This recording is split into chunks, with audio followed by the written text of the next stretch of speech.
alebrijes fueron inventados, pues, por un servidor de ustedes. Mi nombre es Pedro Linares. Los alebrijes fueron inventados, ¿verdad?, por ciertas revelaciones que yo tenía, ya de muertos, ya de pingos, de diablos, cosas pues macabras, ¿verdad?, podemos decir. Estas cosas me hicieron pensar en hacer figuras como las que hacemos ahora. Entonces va uno imaginando y lo va uno formando poco a poco. Un burro con alas, pues no hay, pero se imagina uno que puede ser un alebrije. O si le pusieras una cresta, no quedaría con una cresta, con un... Mira, unas alas. Bonita la música, la música, bonita la música.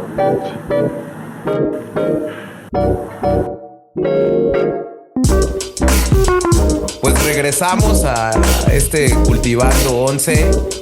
Chavita, vamos a hablar de un tema bien interesante.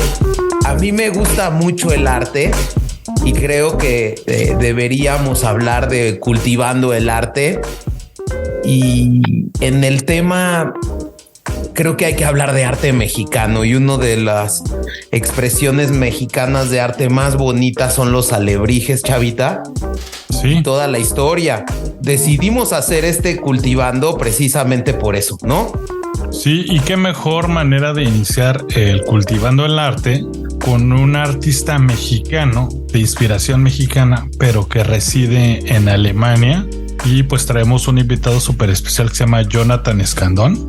¿Lo presento, James? Sí, adelante, Chavita. Jonathan Escandón es artista, pero también es ingeniero. Llegó a Alemania por ondas de trabajo. Se dedica a consultoría, pero pues la vida va dando vueltas y también le empezó a gustar esta onda de los alebrijes. Y bueno, él nos va a contar un poquito más. Y hoy en día pues divide su carrera entre artista y ingeniero. Hola, Jonathan, ¿cómo estás? Hola, ¿qué tal? Un saludo muy caluroso a ti, Chavita, también a James y a todo tu auditorio. Muchas gracias por la invitación.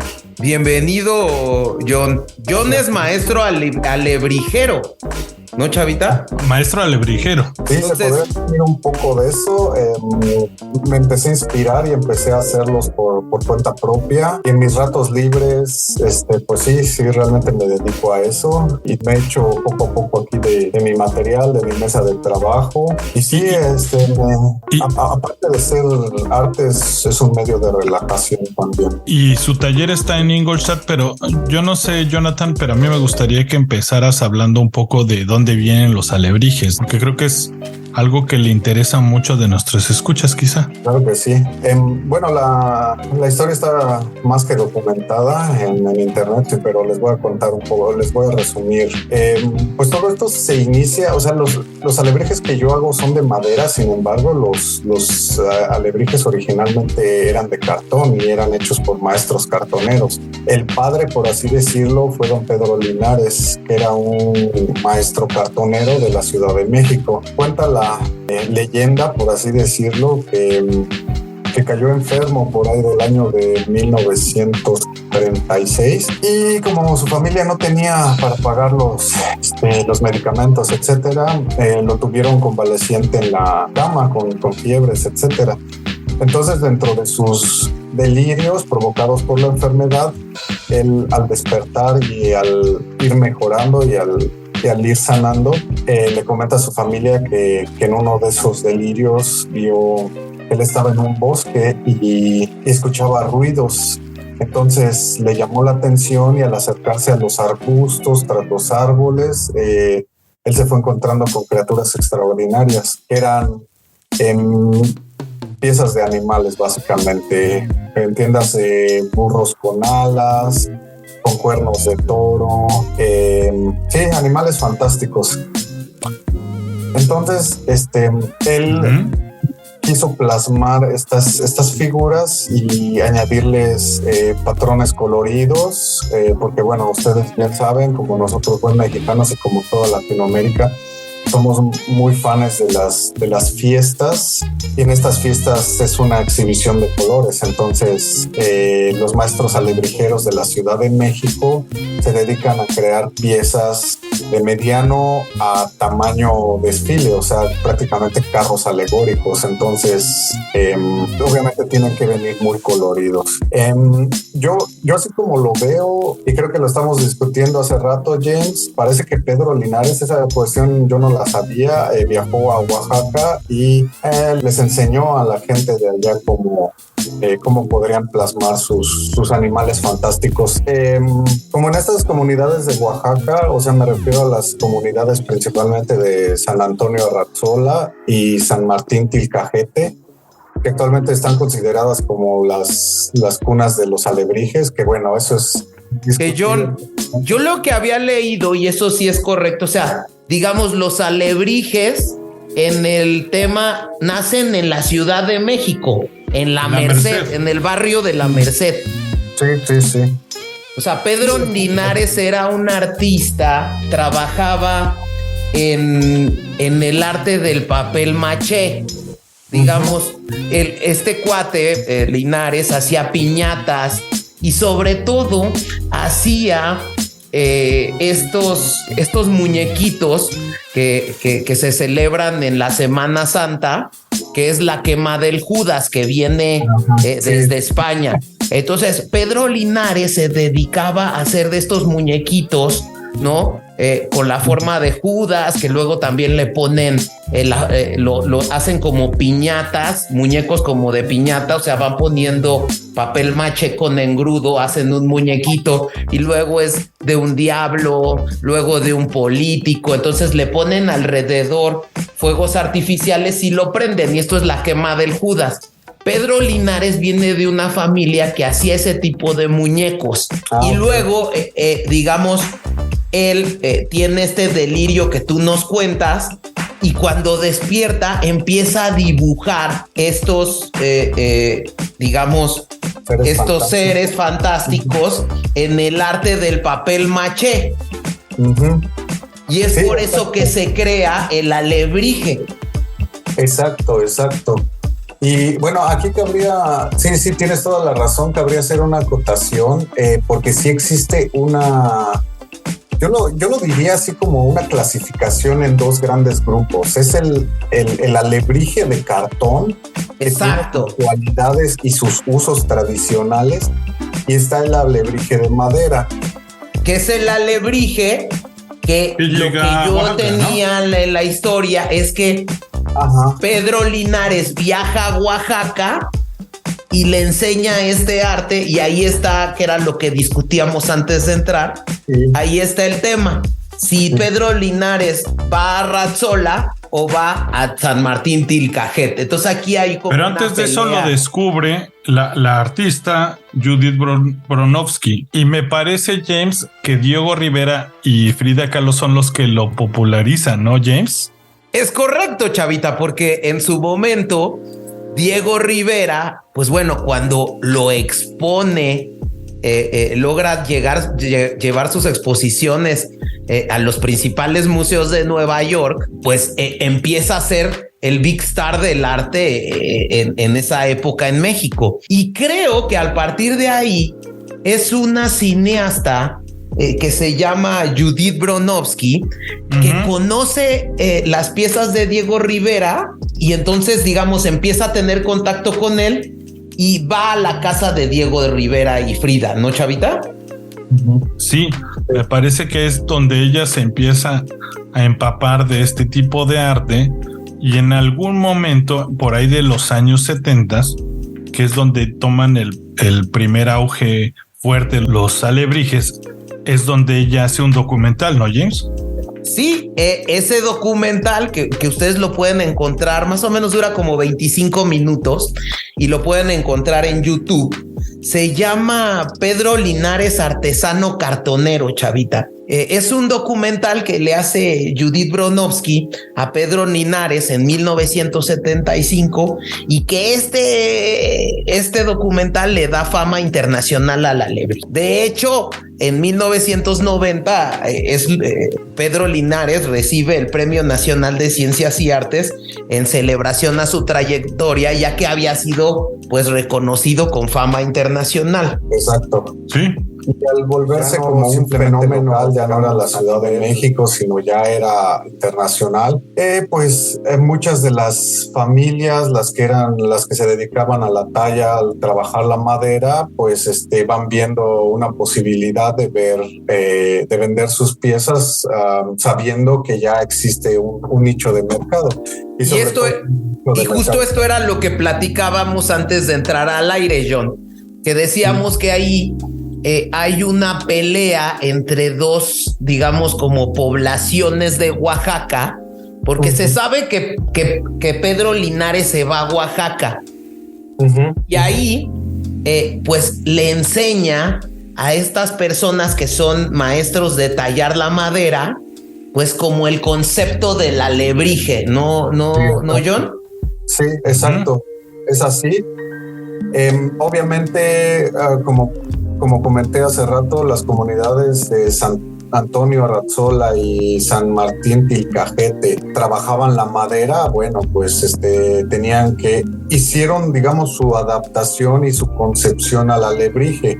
Esto influenciado en dos factores. El primero es que las comunidades viven en una zona boscosa de la madera de copal. Entonces, esta madera tiene la propiedad de ser muy maleable, de ser suave al corte, y esto facilitaba mucho la creación de piezas. Y la segunda es que, a diferencia de los alebrijes mexicanos que tienen más, digamos, simbología azteca, la iconografía de la planicie central de México, curiosamente los oaxaqueños hicieron su propia versión del alebrije al plasmar la iconografía zapoteca y mixteca en sus propias. Y ahí es donde meten esta onda del náhuatl, ¿no? Exacto, chavita. Exacto. Como que le dan esa mitología, ese carácter mitológico prehispánico al alebrije, ¿no, chavita? Sí, y es otra mezcolanza, que es lo que pasa siempre en México, ¿no? Justo con el Día de Muertos y la España, la Nueva España o el México antiguo, y esta vez es una mezcolanza de la Ciudad de México, de una cultura, digamos, más azteca, junto con los zapotecas, como decía John. Sí, exacto.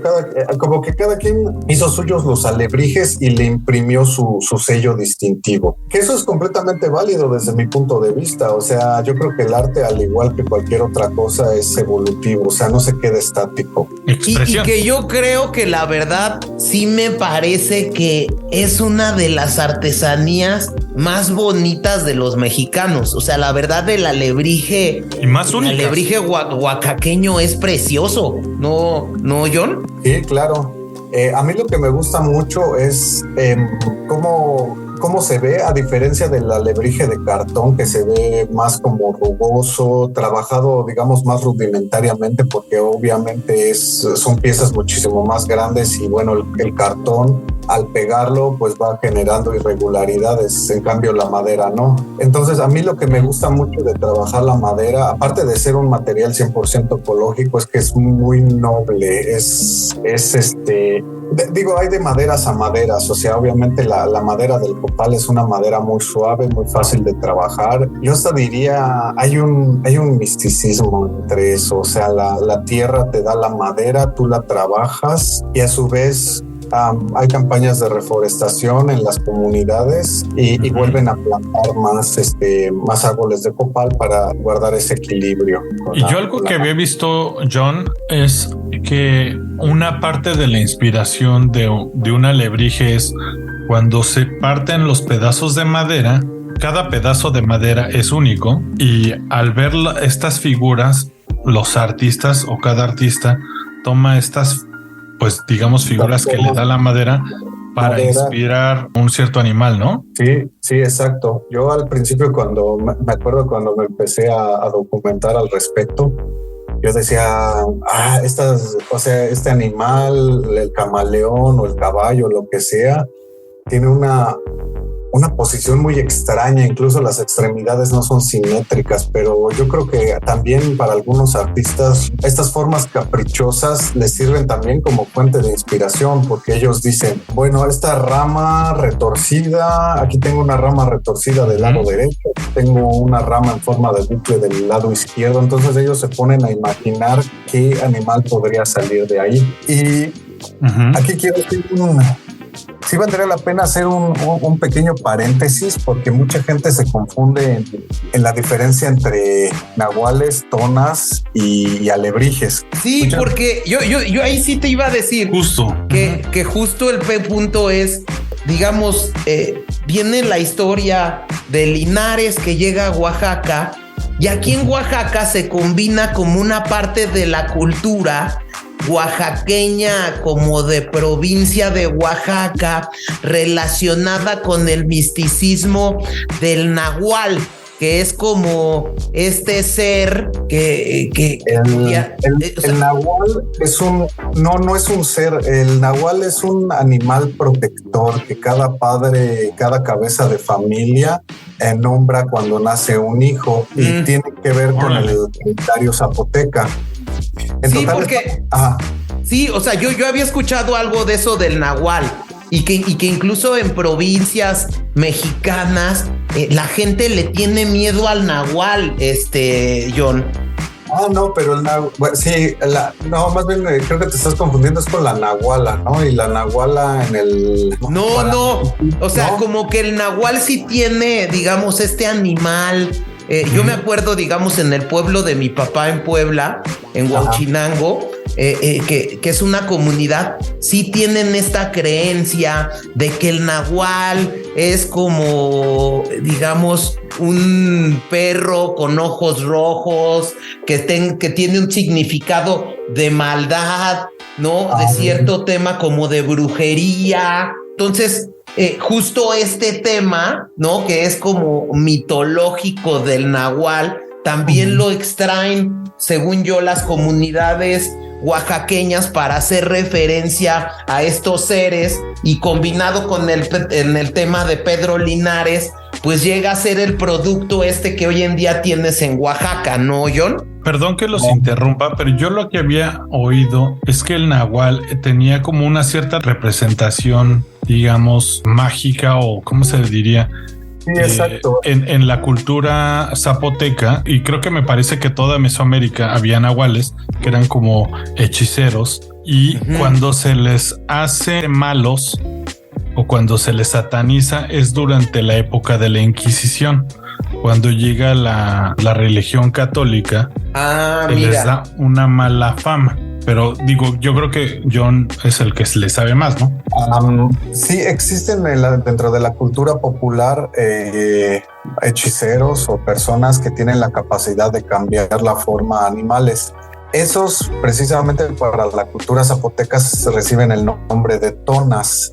Y de hecho también en las comunidades hacen figuras de tonas, que son el cuerpo de un animal con un rostro humano, haciendo que es una persona que tiene la capacidad de transformarse en animal, y los personifican como un animal con rostro humano, barbas, bigote y cabello enmarañado o algo así. Y los nahuales son los animales protectores que provienen del calendario zapoteca, y en total son 20. Aquí los tengo, hice muy bien mi tarea, los tengo enlistados. Échale. Son 20, como mencioné, y son la serpiente, la rana, iguana, el colibrí, camaleón, caracol, el cenzontle, pescado, venado, armadillo, conejo, perro, coyote, chango. Me falta uno. Yo hice bien mi tarea. Pero si se fijan, la mayoría de los alebrijes que salen de Oaxaca tienen la forma de alguno de estos animales. Por lo general siempre esculpen o ranas o iguanas o camaleones, y cada uno tiene tiene una propiedad espiritual asociada al calendario. ¿El que es como tigre es el jaguar? Sí, y de hecho los alebrijes que yo tengo acá en mi casa, uno es un venado y el otro es un coyote. Y creo que no hay alebrije más representativo que el típico coyote aullando. Ese claro. Es el de ley. Exacto. E incluso yo había visto que esta película de Coco, ¿no? Ajá. Hablando, ya ves que habíamos hablado del Día de Muertos.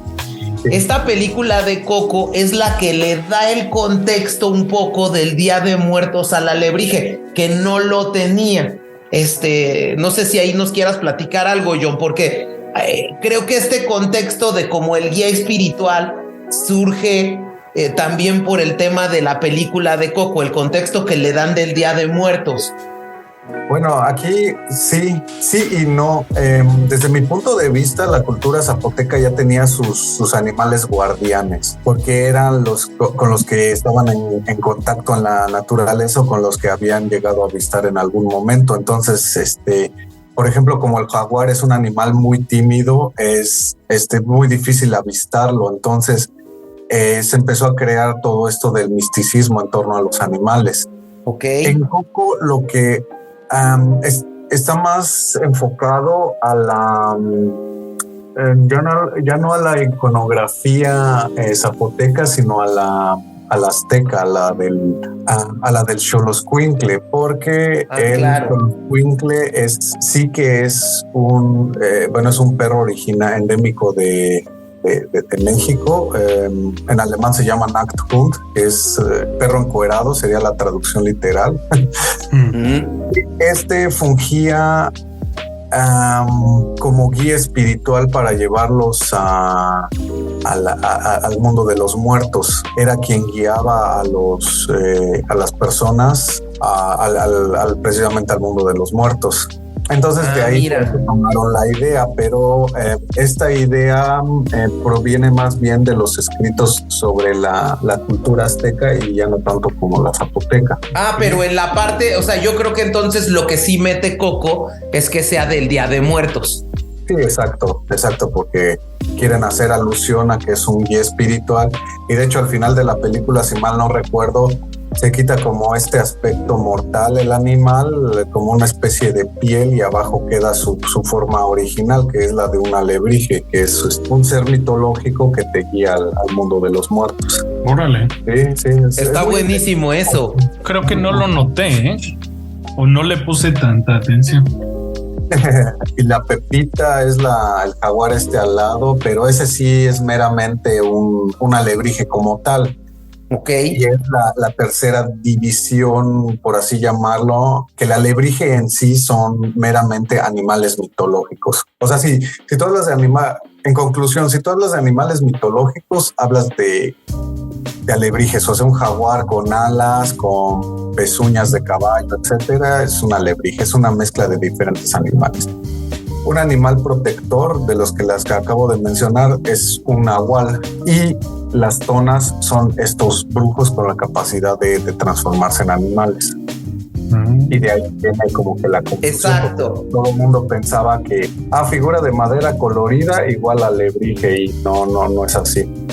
Oye, John, y yo tengo ahí un tema. Según yo, generalmente ya se habla de 3 regiones, pero o sea, yo creo que son 2, que son San Antonio Arrazola y San Martín Tilcajete, y bueno, como un tercero que es la Unión de Tejalapa. Son las 3 comunidades oaxaqueñas que jalan el tema del alebrije, principalmente ahí. Yo lo que había leído es que en la parte de Arrazola lo lleva Manuel Jiménez, que es como que el que se ha tomado o adueñado de la idea de que es el creador del alebrije en Arrazola, ¿no? Y tiene incluso su taller, y su hijo es Angélico Jiménez, hoy en día también tiene su taller en Arrazola, pero también en San Martín Tilcajete. Sí, aquí es correcta esta historia, ¿no, John? Sí, claro. O sea, a final de cuentas, si tú te vas a los mapas de estos 2 poblados, pues prácticamente 2/3 de la población se dedican a la talla de los alebrijes. Y al ser, obviamente, hay algunos que son talleres grandes que emplean, por ponerte un ejemplo, como el de Jacobo y María Ángeles, son cerca de 200 trabajadores, más o menos, los que trabajan en ese taller. O sea, realmente es un taller bastante grande, pero hay otros talleres más pequeños donde pues son básicamente de corte familiar. Que hoy en día, para todos nuestros oyentes, John, hay que decir que el taller, yo creo que más famoso de todo México es este taller que acabas de comentar, que es el de Jacobo y María Ángeles, ¿no? Sí, ellos han tenido gran fama internacional y han hecho exposiciones en Estados Unidos. También sería un tema que me gustaría tocar, que cómo se ve la penetración, digamos, de esta artesanía a nivel mundial. O sea, yo lo he visto en Estados Unidos, te puedes encontrar también talleres. Hay uno en Phoenix que se llama Sandía Folk, que se dedican tanto a la importación como a la producción y venta, y hay otros puntos de venta repartidos en Estados Unidos. Es decir, internacionalmente, obviamente los Estados Unidos son como que los consumidores mayoritarios. De este lado del charco, aquí en Alemania, no existe tanta penetración de mercado porque también la gente no está muy empapada con el tema de las artesanías mexicanas. Entonces, pues sí hay mucho que hacer por acá. Pero digamos, para seguir en este tema, y ahorita vemos el tema de cómo llegaste y cómo tornaste tu gusto por el tema de los alebrijes, para que los oyentes pongan esta especial relevancia en estas 3 zonas de Oaxaca, que son San Antonio Arrazola, creo. Sí, San Antonio Arrazola y San Martín Tilcajete. Que son las 2 principales. Y luego viene otra que yo estaba leyendo hace poco que se llama La Unión Tejalapa. Sí, bueno, debemos de recordar que la zona es un bosque de... Copal. Exacto. Y bueno, no nada más está como que reservada a estas 2 comunidades. Digo, habrá también pequeños talleres repartidos alrededor. Sí. Y lo que yo veía, y justo era lo que tú nos estabas diciendo antes del corte, que bueno, estas comunidades trabajan a mano el tallado de esta madera que es el copal, y tú nos decías que la facilidad que tiene este material, la madera, para ser trabajada, es muy moldeable, ¿no, John? Sí y no. Y es que es algo que me platicó John alguna vez que estuvimos platicando, que la madera dura y la madera suave, las dos tienen, cuando él empezó a trabajar madera, se dio cuenta de que la suave y la dura tienen sus propios retos, ¿no, John? Sí, exactamente. Así es. O sea, aquí hago 2 pequeñas acotaciones. Las comunidades no se dedican única y específicamente a trabajar la madera de copal, es la principal, pero también se dedican a trabajar otras maderas que no son propias de la región. Ok.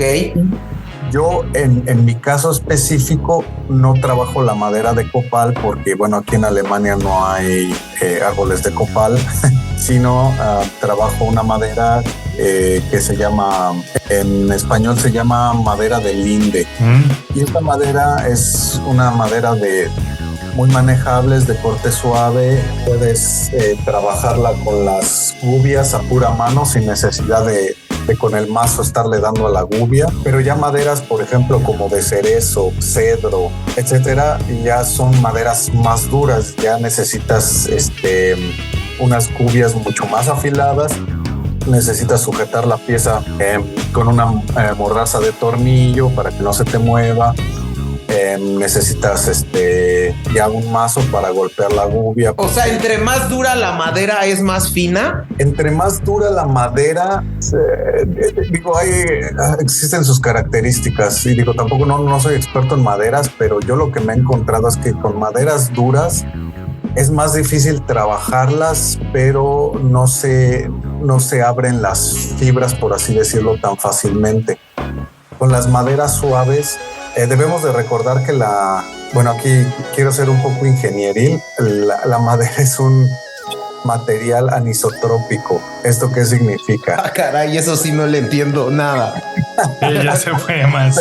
Perdona al auditorio por los términos ingenieriles. Sí. Lo voy a explicar con bolitas y palitos.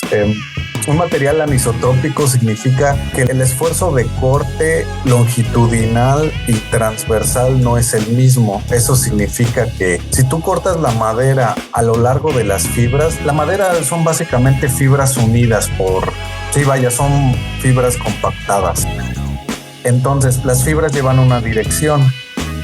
Supóngase, si tú cortas la madera en la dirección de las fibras, te va a salir un corte limpio porque vas en dirección de las fibras.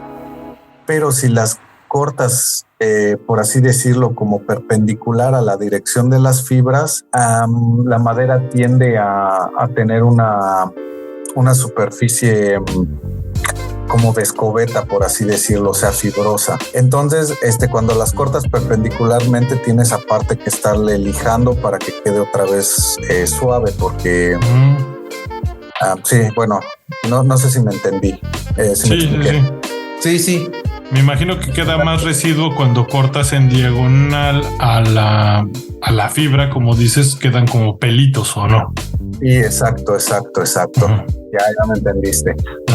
Y entonces, bueno, aquí pues creo que ya me estoy metiendo al tema de la fabricación de los alebrijes como tal. Es correcto. Entonces, justo el punto es que vas a algún taller en Oaxaca y están los maestros alebrijeros, ¿no? Tallando el copal, ¿no, John? Sí, exacto. Y entonces lo que decíamos es que era una madera muy manejable, ¿no? Y no sé, esa no es tan dura, ¿no? Quiero entender. Sí, exacto. Y no es tan dura y tú me dirás, bueno, ¿y por qué no simplemente se utilizan maderas suaves y listo y ya problema resuelto? ¿Por qué tenemos que utilizar maderas duras? Bueno, pues porque las maderas suaves a veces tú, como si no está suficientemente afilada la herramienta o las fibras no están lo suficientemente cohesionadas las unas con las otras, le quieres dar un corte y te vas volando un cacho de la escultura. Okay. Me ha pasado a mí, he hecho algunos cortes y de repente me termino llevando un buen trozo de madera y digo, no manches. Sí, porque yo tuve la oportunidad de estar en Oaxaca hace como 3 años, John. Ajá. Y bueno, yo había leído esta historia y yo soy fanático de los alebrijes y me fui con mis papás al taller de Manuel Jiménez, que hoy ya lo lleva el hijo, que se llama Angélico, ¿no? Ajá. En Arrazola. Y digamos, llegas y ves un taller rústico, tienen ahí como en las casas, digamos, preservan la casa y adentro es como una galería de arte donde empiezas a ver los alebrijes que tienen y que han hecho en el taller, ¿no? Y bueno, pues ves y afuera hay muchísimas lijas de estas como de agua, porque pues yo creo que y están echándole agua, como hidratando la madera y lijándola, ¿no? Sí, exactamente.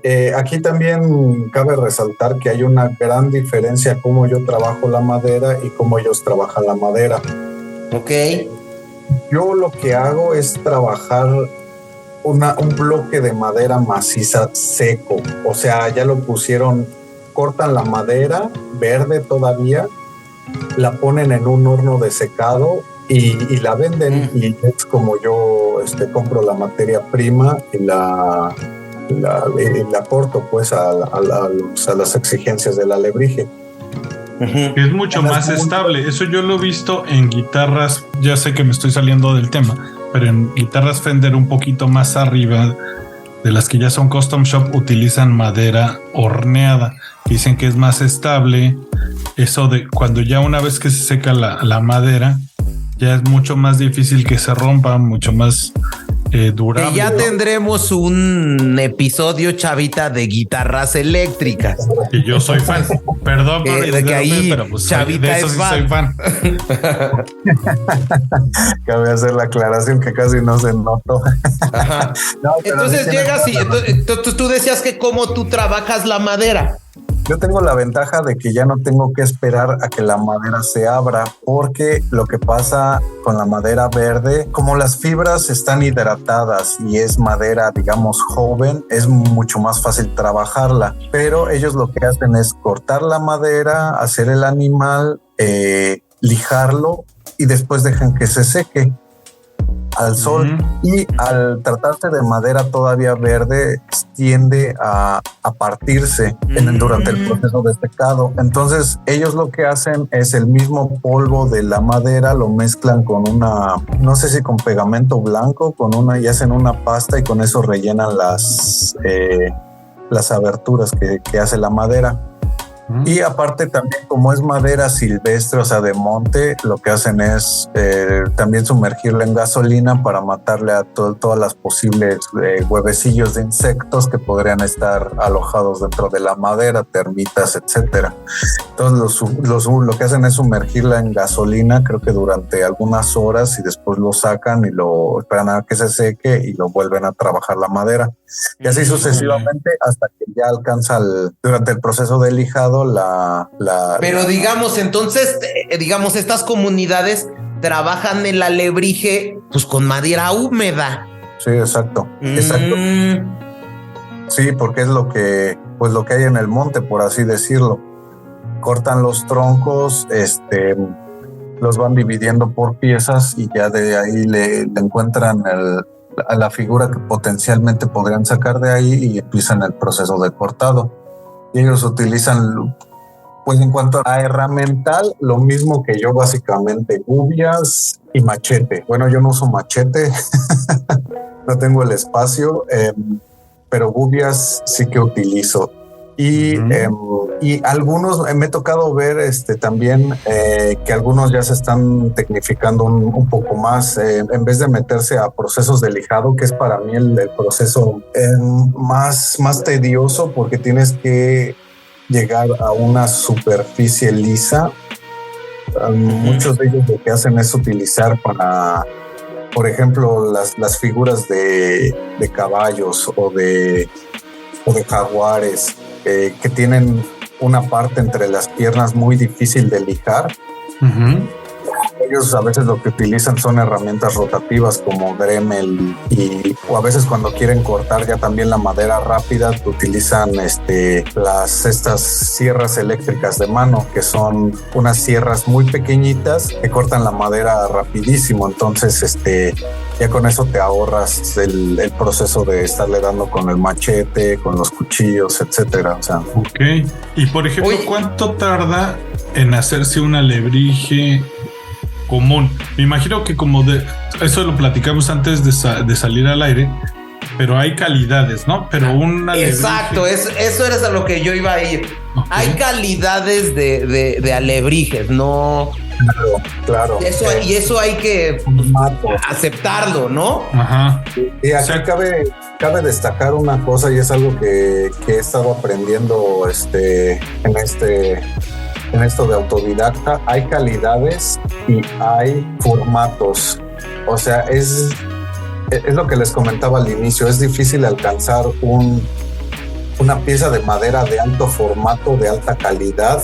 Es muchísimo más difícil porque tienes que estar cuidando cada pequeño espacio de la madera, que esté bien lijado, y obviamente eso pues toma tiempo. Por ponerte un ejemplo, ahorita estoy haciendo un caballo que tiene las dimensiones son aproximadamente 20 centímetros de largo por 15 centímetros de alto por unos 10 centímetros de profundidad, que es ya un formato medio. Y el proceso de esculpido tardé como 2 meses. Hablando netamente, o sea, me refiero a que como si uno hubiera trabajado sin parar, por así decirlo.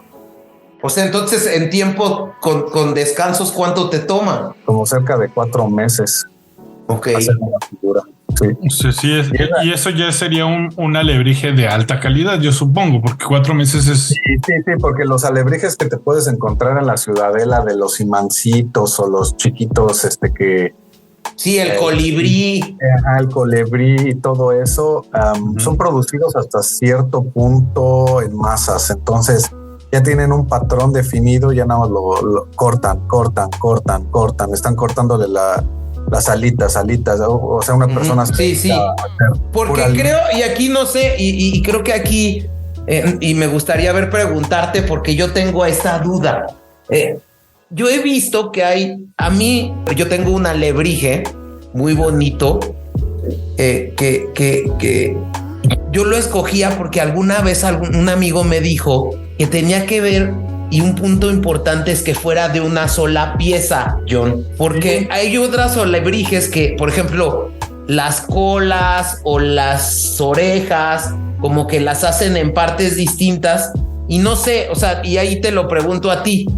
Como que es menos valorado eso que el pieza completa, o cómo es eso. No tanto, fíjate, porque aquí lo importante es la calidad final de la pieza. O sea, obviamente lo deseable es que hay veces que la misma geometría de la madera no te va a permitir hacer una pieza de gran formato, o hay veces que por ejemplo hay no lo sé, hay por ejemplo una pata muy larga que sí necesitas a fortiori hacer las patas del animal de 4 piezas de madera adicionales al cuerpo. Ok. Eso desde mi punto de vista no le resta calidad a la pieza final. Ah, órale. Lo que sí hay que tener en cuenta es, o sea, sacar una alebrije, y te lo digo porque yo he hecho de una sola pieza y de varias piezas ensambladas. Uh-huh. La ventaja de sacarlo de una sola pieza es que nunca vas a tener uniones. O sea, no tienes que hacer como cálculos de la patita cómo debe de quedar hacia adelante, hacia atrás, sino tú vas viendo el proceso, cómo se va materializando la figura de una sola pieza sólida. Entonces tú tienes siempre como que digamos el control de la escultura. Si lo haces de varias piezas ensambladas juntas, sí tienes que revisar que al final las piezas se ensamblen, y tienes que poner especial atención en las uniones de la madera, porque luego a veces sí tiende a verse, tú ya le pones las capas de imprimado y las capas de pintura y tiende a verse dónde están las uniones de las piezas. Okay. Entonces obviamente eso no es muy estético, y por eso tienes que ponerle especial atención a las uniones. Oye, John, y a otra cosa, y digo, primero ya platicamos de la forma de la madera, pero luego viene el tema de las pinturas, y también las pinturas tienen mucho que ver en el valor de un alebrije, ¿no, John? Y su tradición, ¿no? Porque hay unas que yo he visto, y eso es lo que yo leía, que son pinturas tradicionales, porque, por ejemplo, los maestros oaxaqueños pintan con cal, con miel, con la propia madera del copal, no sé cómo sea esto, John, con la grana cochinilla, con el jugo de limón. Entonces, una cosa es que venga así pintura, y otra cosa es que tenga una pintura de acrílico, y no sé cómo ahí te puedes dar cuenta del valor de un alebrije. Y algo que yo vi antes de que empiece John, no sé si sea cierto o no, John, yo vi que si es demasiado brillante la pintura, no es pintura natural. ¿Es verdad o no? Que son pinturas más opacas cuando son pinturas naturales. No necesariamente. Ok. El tema de las pinturas es, dirían por ahí, vamos a empezar por el principio. Exacto. Yo creo que la calidad de una pieza se debe a 2 cosas principalmente. O sea, independientemente de la calidad de los materiales y de las herramientas, se debe principalmente a la calidad del esculpido y a la calidad de la pintura. Claro.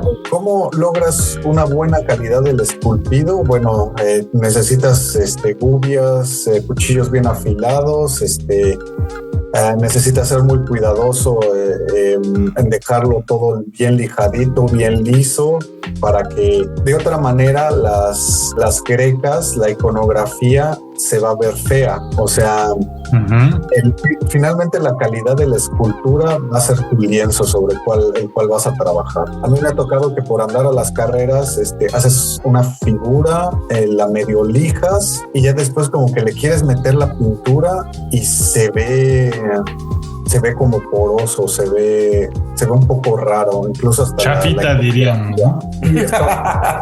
Sí, exacto, y es lo que va a diferenciar una pieza de calidad. Y obviamente también el estar lijando, como había comentado, es una tarea tediosa. A mí realmente es el paso del alebrije que más odio, siéndoles muy honestos, porque es estar lijando, te llenas de polvo. Que para los que nos están escuchando, entonces el alebrije se hace se hace de una o varias piezas, ¿no? Sí. Y tiene que tener esta capacidad de una calidad de que sea hecho a mano, porque lo que vale de un alebrije es que sea hecho a mano, ¿no, John? Sí, exacto. Sí, hay alebrijes semi-industrializados, como ya hemos comentado sobre los colibríes, donde uno está cortando. Pero pues obviamente parece que son como unos palillos en un corcho, ¿no? Sí, exacto, es una línea de ensamblaje. Pero pues, también esto va dirigido a por ejemplo, a alguien que quiere, pues, no sé, comprar un recuerdito y vámonos. O sea, ándale. Pero ya alguien que quiere tener una pieza única, bueno, pues obviamente vas a pagar por esa pieza, porque esa pieza es irrepetible y está hecha 100% a mano desde el principio hasta el fin. Y es lo que yo hago.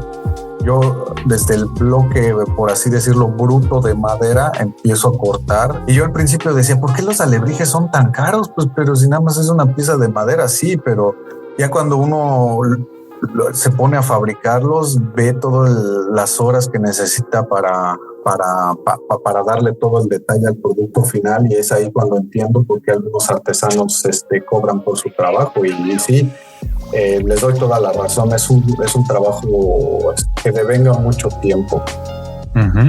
¿Y qué familias? ¿Qué es lo que he visto? ¿No? Hay familias que mandan a hacer ciertas piezas con ciertas especificaciones, con ciertos símbolos, ciertas simbologías para tener en su casa, ¿no? Que me habías comentado también que hay, pues hay gente que te ha encargado piezas que son un poco más, no, ¿cómo se diría? Sí, o sea, ahorita ya estamos como que, digamos, si tú nada más te dedicas a decir, bueno, pues yo voy a hacer alebrijes y los voy a vender. Luego la gente anda buscando ese extra, ¿qué me ofreces de más que te haga diferente a los demás?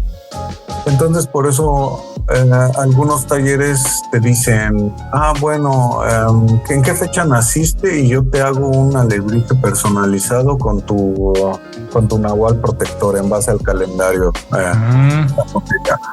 Por ponerte otro ejemplo, una amiga me encargó, como ella tiene dos mopsis, y me dijo, oye, quiero que me hagas un alebrije de mis mopsis.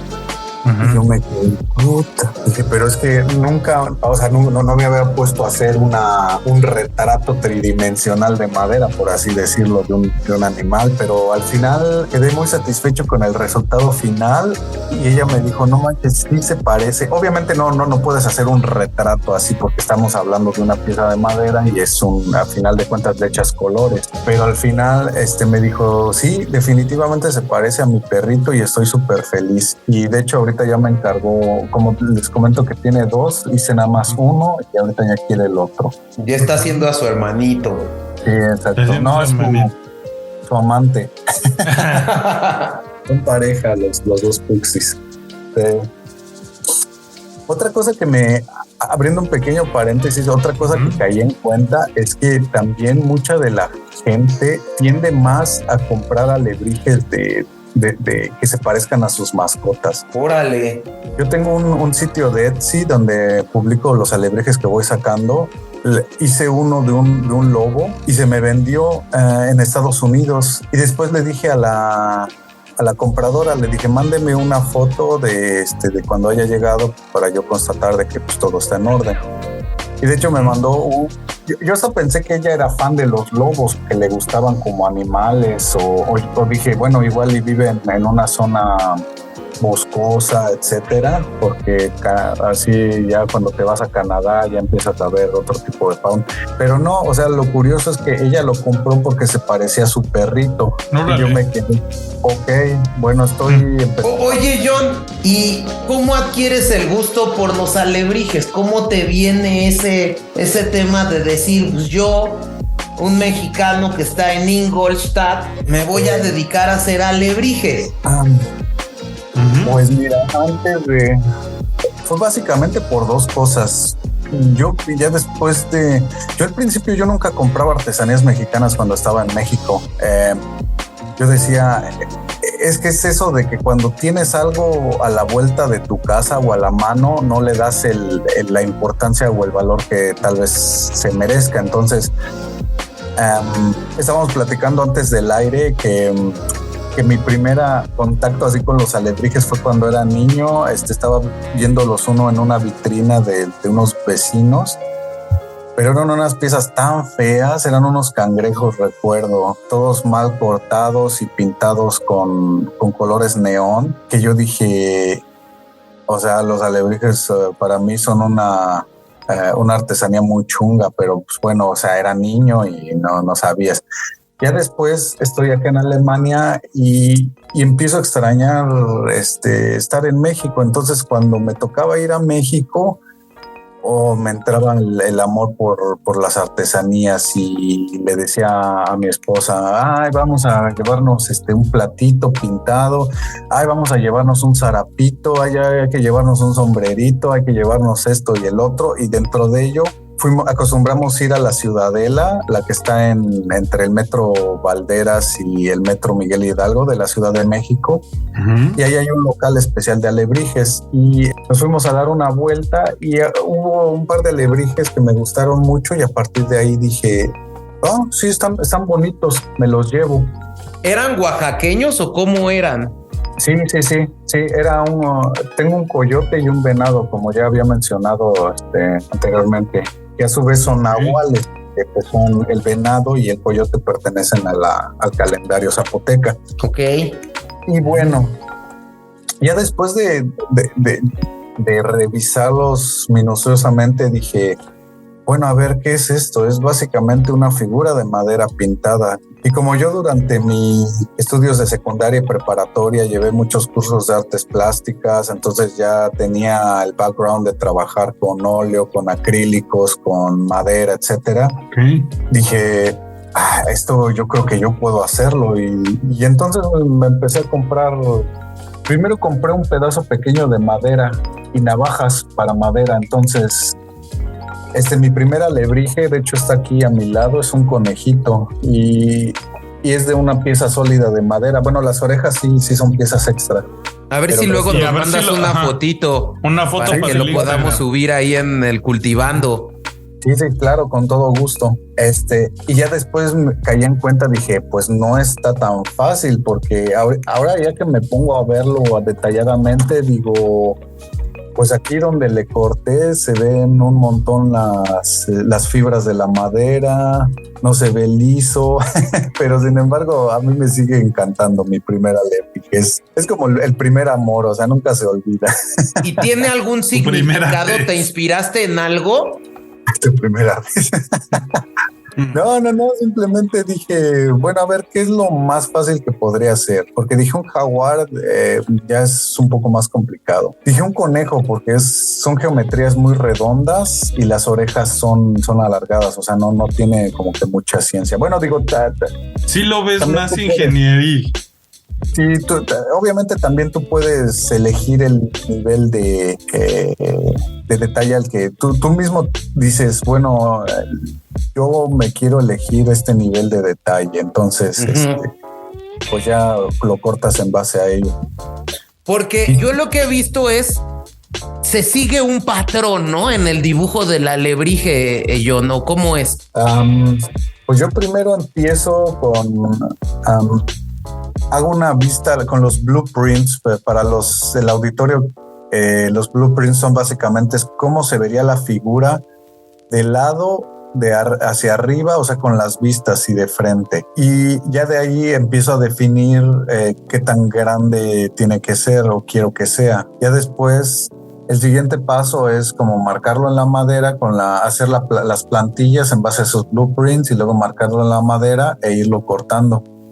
Aquí lo desafiante es cómo, o sea, porque obviamente todo en 2 dimensiones se ve todo muy bonito y todo muy, que sí va a salir, pero ya después cuando lo quieres trasladar al 3D dices, bueno, pero aquí cómo se tendría que ver, acá cómo se tendría que ver. Entonces lo que hacen muchos escultores de madera es tener también una figura, por ejemplo, yo aquí tengo 3 diferentes caballos de plástico que son de mi esposa y me los prestó.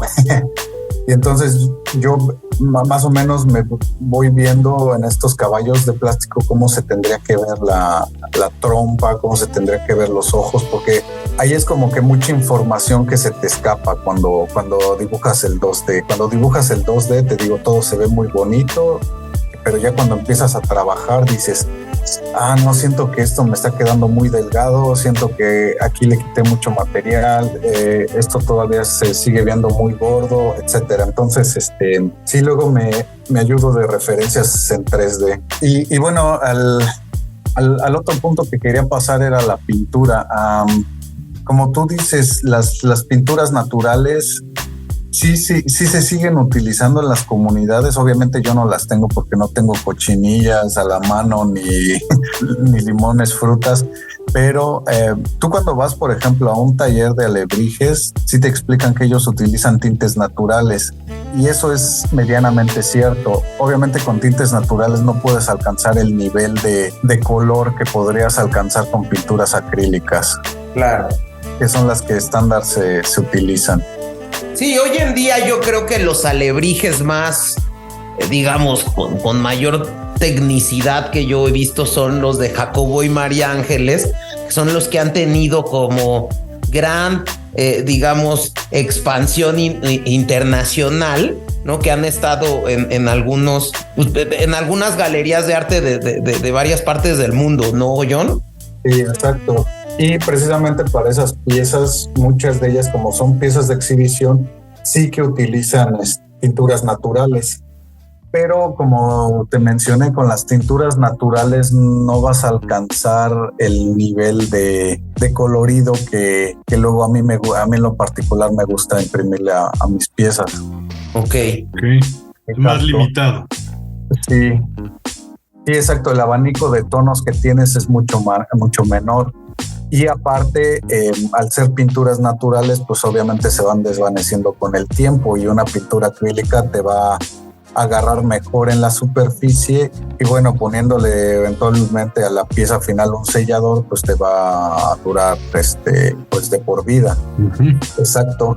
Y de hecho existe, les estaba comentando que también existía como que un escalafón más arriba en las piezas premium de los alebrijes, y esto es la aplicación de pan de oro en la figura.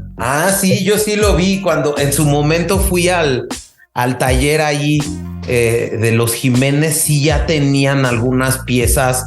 Sí, hay unas personas que se dedican precisamente a aplicarle pan de oro en algunas de las zonas del alebrije, y eso pues obviamente hace que se vea de mejor calidad y a su vez obviamente eleva el costo de la pieza, pero pues para algunas aplicaciones yo siento que sí le da un toque de elegancia a la pieza. Que para hacerles referencia a los escuchas que tenemos en la Ciudad de México, ¿no? Hay unos alebrijes que les comentaba a John y a Chavita que están allá. Chavita, nuestro corresponsal del Cultivando de Alemania, que ahorita en la nueva esta plaza mítica, Chavita, hay unos alebrijes monumentales con estas terminaciones que están bien interesantes. ¿Y son de madera, James? Generalmente unos alebrijes de esas dimensiones, una estructura metálica revestida de cartón, por tema de que la madera es muy cara y no creo que unas piezas de ese formato sean de madera. Pero que quizá por el lujo del lugar, ¿no, James? Sería cosa de investigarle. Sí, pero la madera maciza sí que es muchísimo más cara.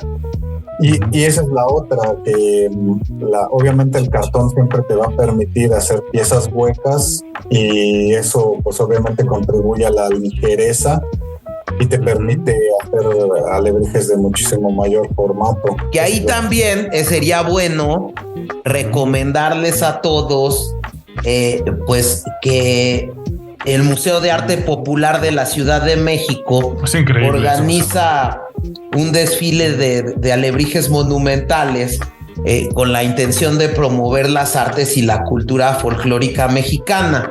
Y en ese desfile llegan a incluso a desfilar figuras de 4 metros de altura ahí por el centro histórico, en lo que le llaman la Noche de los Alebrijes, ¿no? Que es en la última semana de octubre, según tengo entendido, ¿no, James?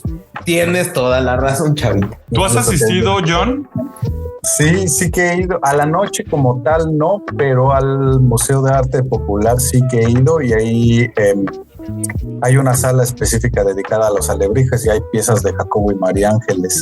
Y que yo la recomendaría 1000% a nuestros escuchas, porque es un museo muy bonito, es un edificio antiguo enfrente del Teatro Juárez y pues pueden encontrar no solamente la historia de los alebrijes, sino de los huicholes, cualquier cultura que se imaginen que existe en México, existe ahí una pieza, digamos, elaborada artesanalmente. No son piezas siempre de artistas conocidos, sino más bien, justo como lo dice el nombre, es Museo de Arte Popular, son piezas que emanan de la cultura mexicana antigua y nueva, ¿no, James? Es correcto. Yo creo que es bien interesante esto que dices, porque refleja cómo la gente representaba su arte en cada estado de la República, y eso está bien interesante. Se lo recomendamos mucho.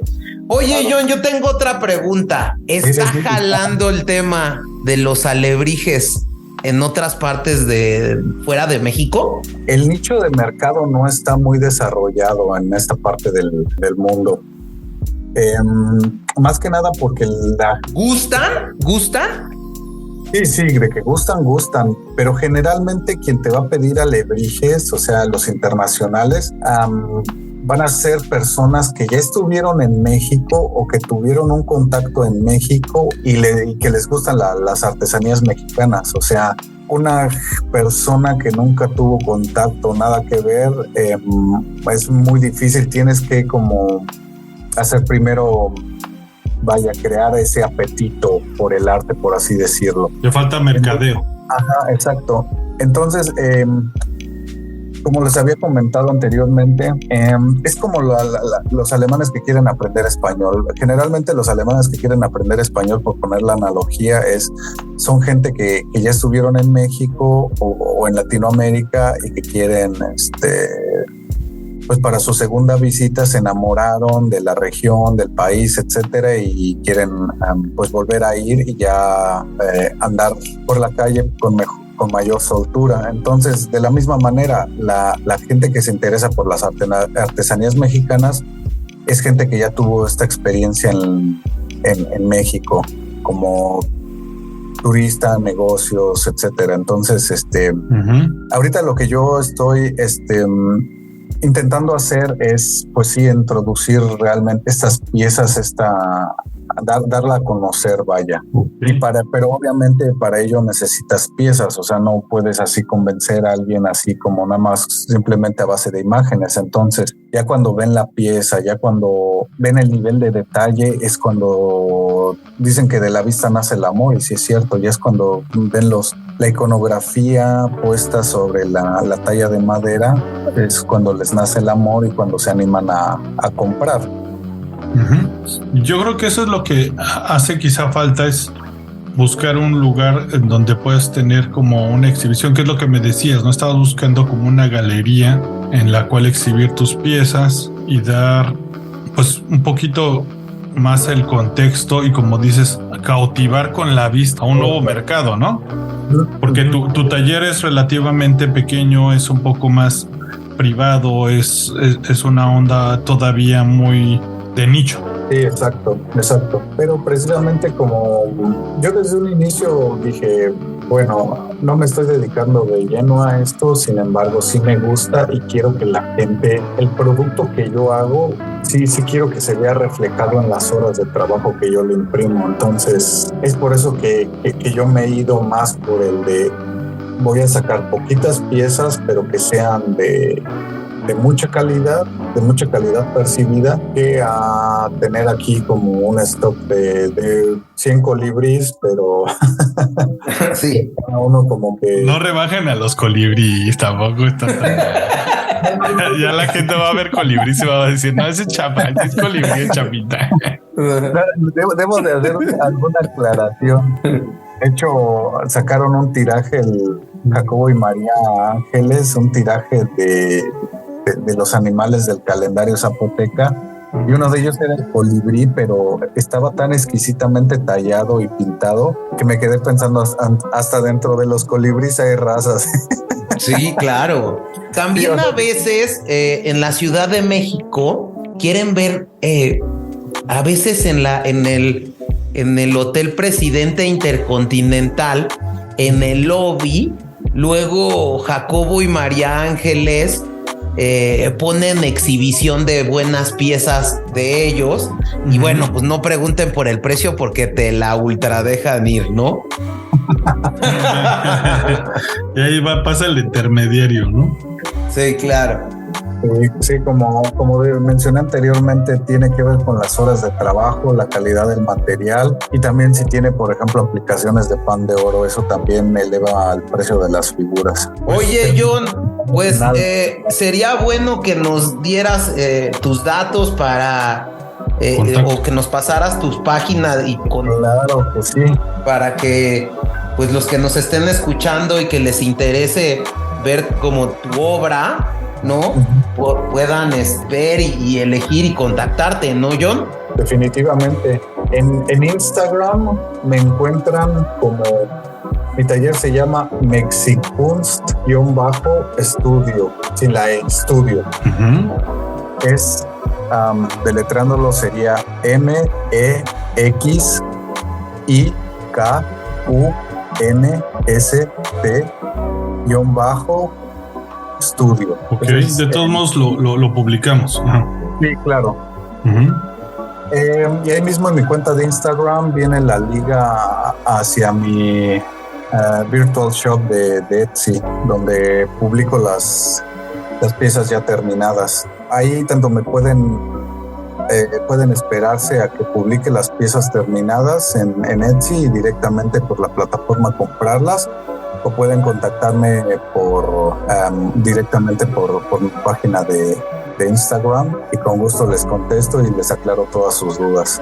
Se hacen piezas especiales, ¿verdad? Claro, con todo gusto. De hecho, nos estabas platicando ahorita y estaba viendo en tu cuenta de Instagram de la historia ahí de ese perrito que publicaste en la foto, ¿no? Sí, exacto. Ese fue un pedido especial que tuve de una amiga que me dijo, oye, me gustaría que me hicieras un alebrije de mi perrita. Sí, le dije, claro, con todo gusto, pásame unas fotos. Ahí el reto que tuve es que, bueno, sacar una pieza de madera tridimensional nada más con fotos de referencia es mucho trabajo, pero claro que sí, que lo puedo hacer. O sea, no solo de mascotas, sino también si alguna persona es amante de los caballos, si quiere un caballo, pues les hacemos un caballo.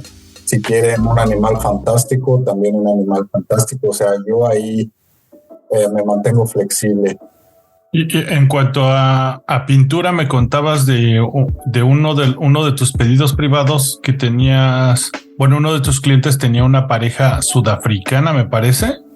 Hiciste una mezcolanza en cuanto a la pintura, que fue como lo especial y lo que te costó más trabajo hacer ese diseño de mezcolanza de entre lo mexicano y lo sudafricano, ¿no? Sí, precisamente, Chavita. Él tiene una novia de Sudáfrica y me dijo, oye, yo quiero regalarle un alebrije, pero no que únicamente refleje la cultura mexicana, sino quiero hacer como una fusión. Y ya le dije, claro que sí. Entonces empezó todo con un bosquejo de papel y le dije, bueno, mira, podemos meter, por ejemplo... Le digo que necesito un animal como de referencia, como qué animal le gustaría a ella. Y me dijo, no, que una jirafa. Ok, perfecto, hago una jirafa. ¿La quieres de un corte más realista? ¿La quieres surrealista incluso? O sea, porque hay algunas jirafas así hasta con el cuello en forma de corcho. Le digo, ¿cómo la quieres? No, realista. Ok, perfecto. Uh-huh. Y entonces ya le hice un sketch, te lo enseñé y quedó a gusto con lo que le enseñé y le dije, bueno, pues entonces empiezo a trabajar en la pieza. Y de hecho, ver esa pieza en Instagram, es una jirafa que tiene a Quetzalcóatl en el cuello y luego en la parte de la panza tiene a los árboles estos de pan de mono, que son típicos de la región del sur de África y son típicos africanos. También le metí alguna de los colores típicos de Sudáfrica, la bandera en la cresta. O sea, sí fue un trabajo muy bonito porque fue una fusión finalmente. Y es lo que le estaba diciendo a James. Para mí no hay una receta de cocina para hacer alebrijes. O sea, como todo arte va evolucionando y tú le tienes que meter de tu cosecha, tú tienes que buscar tu inspiración. Uh-huh. Incluso hasta puedes hacer fusión con otras culturas como yo lo hago. O sea, no tiene que ser necesariamente todo de mexicano y todo iconografía. O sea, digo, claro, aquí esto va a ser muy debatible porque siempre va a haber puristas que digan, no, tiene que ser así o asado. Sí. Pero yo creo que la figura es tu lienzo y que plasmes ahí, pues depende de ti. Perfecto. Pues yo no sé si, Chavita, tú tienes algo más que decir en esta plática. Nada, yo creo que ya quedó bastante claro. Me ha gustado, disfruté mucho de esta plática, James. Yo creo que lo único que falta es pedirle que nos recomiende su gusto musical, ¿no, James? Sí. Oye, John, pues a todos nuestros ideólogos les pedimos que al final, para cortar la sección y el tema, pues nos recomienden una rola de su gusto musical. Ok, wow. Mi gusto musical es bastante amplio. Puede ser lo que estés escuchando actualmente, algo que te marcó, algo relacionado con los alebrijes sería ultra cool. Entonces, ¿qué te inspiró? Eso estaría bueno. Fíjense que cuando estaba esculpiendo el caballo de madera, digo, ahorita la escultura ya está lista, falta la aplicación de la pintura. Sí, no sé por qué siempre me venía la canción esta ¿recuerdan Magnificent Seven? Esta que fue muy conocida por los comerciales de Marlboro, porque ahí siempre salían los caballos y los vaqueros cabalgando. De Elmer Bernstein, creo, ¿no? Ándale, sí. Perfecto, pues entonces con esa nos vamos, ¿no, James? Y oye, regresamos. Pues muchísimas gracias por haber estado aquí en el Cultivando, John. Les agradezco muchísimo a ustedes la plática, que fue realmente muy amena, que yo también aprendí de ustedes. Yo no me sabía algunas cosillas ahí de la historia de los alebrijes. Y a todos nuestros radioescuchas, muchas gracias por haberme escuchado. Y si quieren algún pedido o curiosidad, pues estamos a sus órdenes. Listo, pues perfecto, pues entonces cerramos este tema de Cultivando el Arte. Muchas gracias, Chavita. Pues regresamos entonces con el tema 3. Muchas gracias, chao. Regresamos.